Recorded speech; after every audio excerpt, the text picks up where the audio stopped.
खमंग कचोरी आणि खुसखुशीत फरसाण घेण्यासाठी माझा आवडता स्पॉट आहे ते चिंचपोकळीतलं जय महाराष्ट्र फरसाण आणि स्वीट मार्ट. या फरसाण मार्टची सुरुवात 1981 साली सुरेश सरांनी केलेली. आता त्यांची पुढची पिढी हा व्यवसाय चालवत आहे. तर चला बघूया इथे फॅक्टरीमध्ये कोणकोणत्या प्रकारचे फरसाण आणि नमकीन बनवले जातात. फरसाण बनवण्यासाठी आधी दादांनी घेतलेला आहे इथे बेसन. बेसन हे सम्राटचं यूज केलेलं आहे. भल्या मोठ्या मिक्सर मध्ये दादांनी ऍड केलेला आहे बेसन. बेसन पण ढीगभर ऍड केलेलं आहे हा. आणि ढीगभर बेसन मध्ये ऍड केलेलं आहे मिठाचं पाणी. बेसन आणि मिठाचं पाणी एकजीव होईपर्यंत ही प्रोसेस कंटिन्यू अशीच चालत राहणार आहे. 15-20 मिनिटाच्या प्रोसेस नंतर इथे पीठ चांगलं मळून झालेलं आहे आणि मळून घेतलेलं पीठ हे एका परातीमध्ये काढलं जाणार आहे. आपल्याला जेवढी सोपी वाटते प्रोसेस तितकीही सोपी नसते, पण या पिठाचे वेगवेगळे गोळे बनवले जातात जेणेकरून हे पीठ मशीन मध्ये गेल्यावरती ते चांगल्या प्रकारे प्रोसेस होऊन बाहेर येईल. त्यानंतर दादांनी घेतलेली इथे भली मोठी मशीन आणि ती पण गरमागरम तेलाच्या कढईवरती आणि त्या मशीन मध्ये एक एक करून दादा पिठाचे गोळे टाकत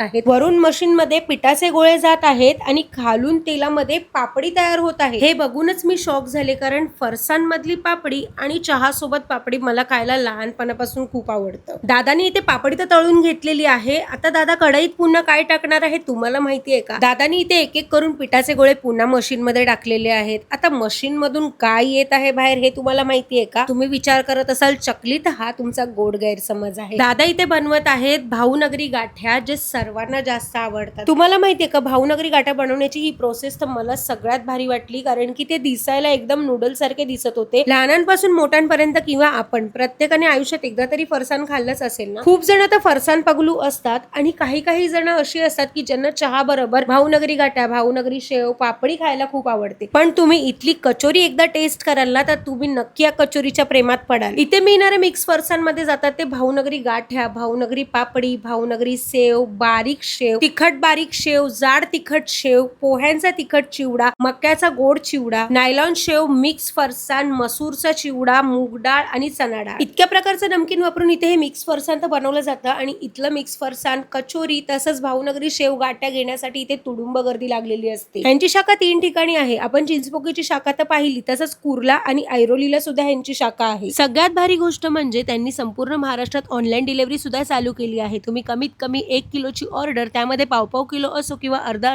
किलो असे विविध पदार्थ मागवू शकता. मग तुम्ही वाट कसली बघतायत? खमंग फरसाण आणि खुसखुशीत सर्व पदार्थ जर तुम्हाला टेस्ट करायचे असतील तर दिलेल्या नंबरवरती व्हॉट्सअप करून आजच आपली ऑर्डर बुक करा आणि मराठमोळ्या ताईला नक्की सपोर्ट करा. नमस्कार सर, आपण कुठून आलात? मी राहतो इथंच अरेवलीला, पण माझं गाव विदर्भ आहे. आणि एवढं सगळं सामान घेऊन चालले तुम्ही? हो, पाहुणे मंडळीला खूप आवडतं यांचं. मग त्यांची डिमांड असते दरवेळेस की तुम्ही गावाला येताना घेऊन या म्हणून.